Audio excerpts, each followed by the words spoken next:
Ասում ինչ էր կապված, նախ ձեզ հարցում է, շատ կարևոր հարց է, որովհետև մեկ շաբաթը եւ այս վերջի 2 օրը ավելի ինտենսիվ գլխավոր դատախազը մեր հարցերին չպատասխանելով հանդերձ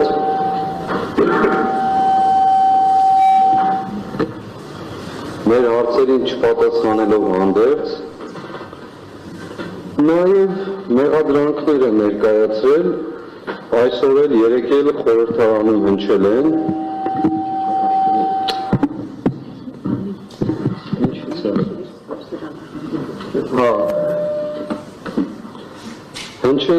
որ պաշտպանները անիմաստ միջնորդություններով ձգձգում են դատական պրոցեսին։ Հիմա այս հարց ունեմ ձեզ։ Մենք ենք դատական պրոցեսը ձգձգել։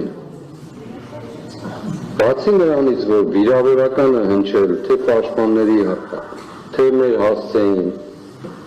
նաև ես կարծում եմ վիրավորանքը դատարանի հասցեին, որ դուք անիմաստ միջնորդությունների տեղ եք տալիս։ Միգուցե հեղում են արել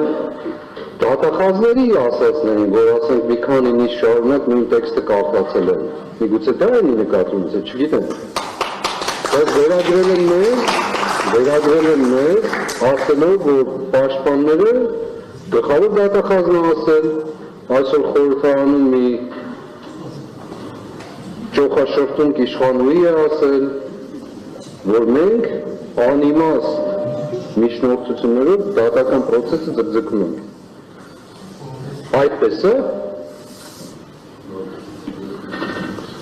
Չէ, հարց եմ տալիս, պատվարժան դատական։ Չէ, հարցին չեմ պատասխանում։ Չեք պատասխանում, որովհետև այդպես չի։ Ես ուզում եմ արձանագրել հատկապես լրատվական միջոցներին։ 4 անգամ մեր Արթուր Սարգսյան, Իգոր Սարգսյան, Կարո Կումուշյան չեն ներկայացել դատարան, որովհետև պատշաճ կերպով չեն ապահովել իրենց ուղեկցությունը։ Չեն բերել, ուղղակի հետաձգվել են դատերը։ Մեր պաշտպանները 5-6 հոգու պաշտպանություն են հանձնարարում, որպեսզի դատական գործընթացը չհետաձգվի, մենք կարողանում հասնել։ Ես անձնապես հայտարարում, որ մենք շահագրգռված ենք, որ արագ գնա պրոցես։ Հիմա գլխավոր դատախազն է հայտարարում, երբ պատգամավորներ ինչ-որ անցածն են։ Երկրորդ պատվարժան դատարան, քանի որ ես հնարավորություն չունեմ, երեք խորհրդարանի փոխոսնակ կոչված անձը ասել է, ուղղակի հայտարարել է, ասել է, որ ես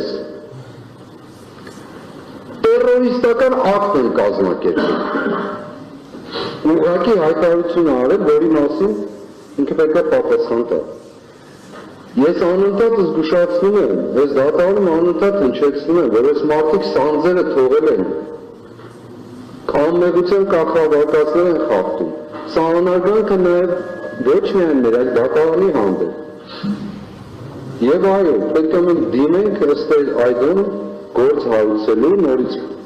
այս անձի նկատմամբ եւ ես վստահ եմ, համոզված եմ այս անգամ ինքի վախկոտ ընկերների պես չի գնալու դատարան ասի քաղաքական հայտարարություն ունենալ։ Երրորդը, ինչ որ մեկը ինձ անվանում է գար գրկող։ Ասեմ ձեզ, ռադիոգրաֆիայի մեջ, սրտանկարչության մեջ գար գրկողը Քրիստոս է։ Եթե ինքը ինձ համեմատում է Հիսուսի հետ եւ պաշտամունքի առարկան փոխել է իր կուռքից անցնելով ինձ, ես մեղա աստծու, մեղք եմ գործում եւ հրաժարվում եմ այդ պաշտամունքից։ Բայց ասեմ, գառը Քրիստոսի խորհրդանիշն է։ Եվ ես հպարտ եմ, որ գար գրկող եմ եւ ոչ թե խոս խանձող եւ ներողություն եմ խնդրում, որ չեմ կարող ասել, որ խոս գրկել, ոչ զարավ գրկել, ոչ լամա գրկել, ոչ էլ ուղ գրկել։ Բայց այն, որ իրենք գտնվում են թուրքերի եւ ադրբեջանցիների գրկում, դա փաստ է։ Ակնհայտ փաստ, բոլոր դրսևորումներով ներողություն պատմել դատարան։ Եվ երրորդ ուզում եմ ասել, կարճ եմ, վերջացնում։ Երրորդը ինչ որ մեկը դարձավ Ռուբինյան ազգանունով անցակում, ասում է, որ ինձ չեն հիշում, Դե հիշեն թե չեն հիշի, հիշում են թե չեն հիշում ինձ, դա իմ անձնական խնդիրն է, բայց որ իրեն են, իր ընկերներին են, ամբողջ փաթեթով, անցյալով, ներկայով, գերեզմաններով այս ժողովուրդը հիշոցով հիշելու է, դա փաստ է։ Որ ես տեսա դու մեկ դատանի որպես որ դասավիճները նաև